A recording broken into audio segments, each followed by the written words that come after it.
What do you call an explosion in a French kitchen? Linoleum blown apart.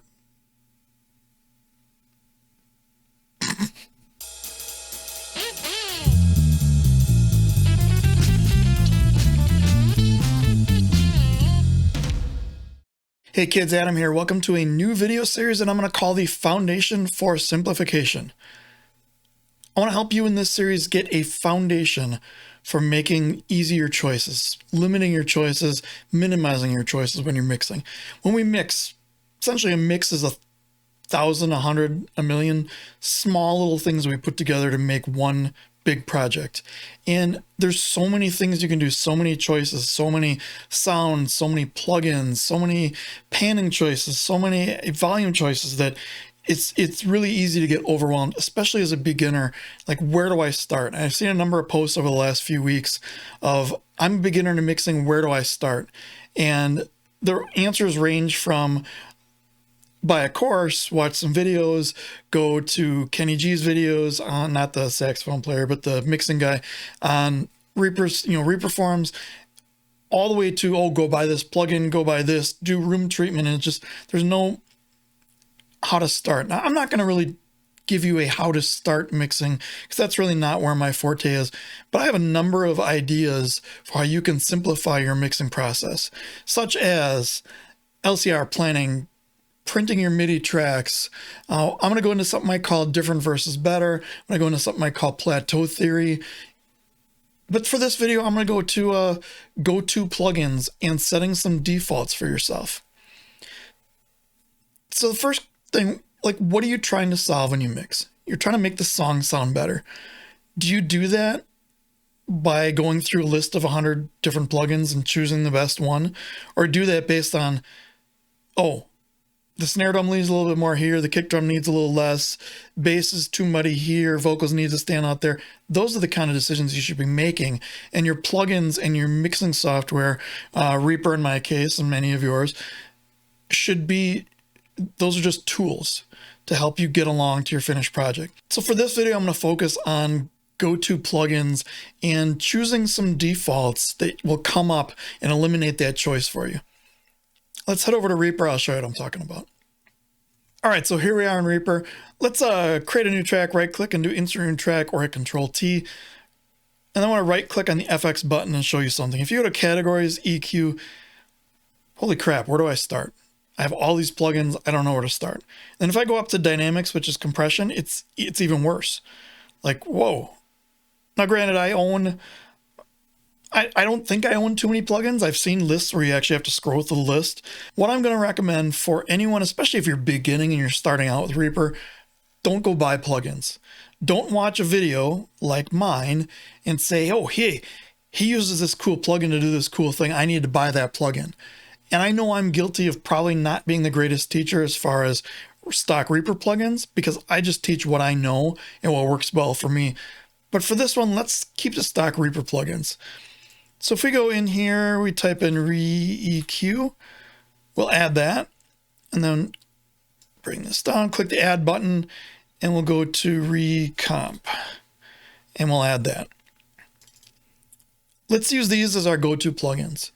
And let's set them up a little bit so that every time you open it up, you have the same settings each time. You don't have to make that decision. Because remember, this whole Foundation for Simplification series is meant to minimize your choices. If you already have a choice made for you, you can spend that much more time on the creative side of music as opposed to kind of the engineering side and tweaking knobs and moving buttons and things like that.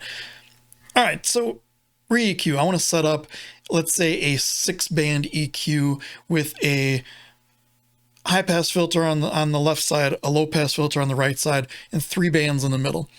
So I'm in here, I go to high pass for band 1, 100 hertz is fine because that's really where I'm going to start with most things. Band 2, 3, and what'll be 4 are just going to be default bands, but I'm going to change the bandwidth to 1 because I like that curve better in re-EQ than I do the default of 2. So I'll do that for 2 and 3. All right, for band 4, I'm going to change this to a band. I'm going to change the frequency to 2000, and I'm going to change the bandwidth to 1. Then I'm going to add another band. I'm going to put this up at, let's say 4000, and again change it to 1, and then I'm going to add my low pass. So I'm going to change this type to low pass. I'm going to put this all the way up to, say, 18,000, and these numbers are kind of arbitrary. I just want a starting point where if I don't need to set it, it doesn't hurt anything that I'm doing. So I have all my 6 bands here. I want to set this as a default for every time I open ReEQ. This is what comes up. Hit the plus button here. I'll do save preset, and we'll call it Atom Default ReEQ, and we'll hit OK. We'll go back to the plus button and we'll hit set preset as default. And then the preset name's already in here. We hit OK. That way, if I create a new track here and I go and I put ReEQ in, I have all the bands that I just set. Back to the first track. Now we'll go to recomp. And for this, I'm going to leave the attack and release the same. I'm going to change the ratio to 4:1, and I'm going to set the RMS size all the way down to 0. This is a pretty good default setting for a compressor. There's a ton of choices in a compressor. I'm not going to get into that in this video, but if you want just kind of a go-to stock, this is how I start. Bring this up and then pull your threshold down to whatever gain reduction level you want. So this is good. I'm going to do the same thing as before. We'll do Atom Recomp, if I can spell here, and we'll do this again and hit preset as default. And that way when we choose new recomp on a new track, it comes up with our default to 4:1 ratio. Everything else is set.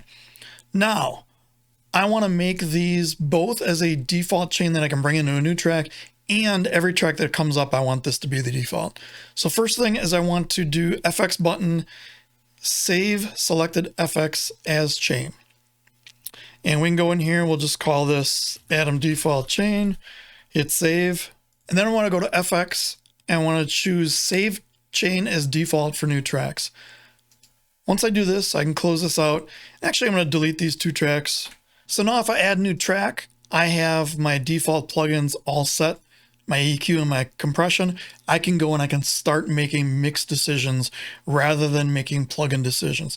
Whole point of this is to minimize your decisions. You'll see me, you probably get sick of me after, well, you're probably sick of me already, but you probably get sick of me after a while with this the whole thought here is simplifying, minimizing your decisions, making the decisions for you so you can get more creative. Because really, there's 1,000 different EQs out there, and granted, there are a lot that do a lot of different things and a lot that sound different, but if you're going to do a high-pass filter at 100 hertz, it really doesn't matter which plugin you're using. You might as well have it all set up for you and all ready to go. So for me, I started out with ReEQ and Recomp for everything for my EQ and compressor. These days, I've moved on to some Waves plugins, but I've been struggling back and forth, especially with EQ. I've gone between ReEQ, Renaissance EQ, which is REQ, the free REEQ, and SSL channel. I've gone through TDR Nova, and I think I'm going back to the SSL channel and ReEQ just to make my choices more simple. I do have a number of go-to compressors I use. I love using like a DBX 160 on drums, especially kick drum. I love using a Pultec on the drum bus and on my master fader. 1176 is my like #1 go-to compressor. Works great on vocals, on bass, on snare. I love the SSL comp for like overheads and my master bus. So there's a number of plugins that I just go to. You guys just seen me use Kramer tape on like everything. I also love JS saturation, which is built into Reaper. There's just, over the years, I've developed my taste for what I know and what I can hear with my ears and what works well for me. So do me a favor, leave me a comment. Let me know what your go-to plugins are. Let me know if you like this kind of series. I love talking to you guys in the comments, and let me know what you'd like to see in this series for the foundation for simplification. Meantime, click like. Again, leave me a comment. Hit the little subscribe button down there, and the little bell thing. And if you really want to support me a little bit more, there's a link down below to buy me a Coke, and you'll keep me well caffeinated and sugared up for these videos. Until next time, have yourselves a great week.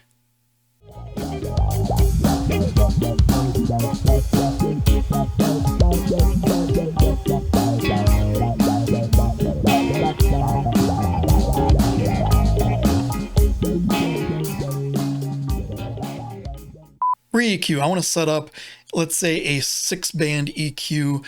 So I have all my 5 bands here, or 6 bands here. And then I want to go to FX and I want to choose, why is my mouse more?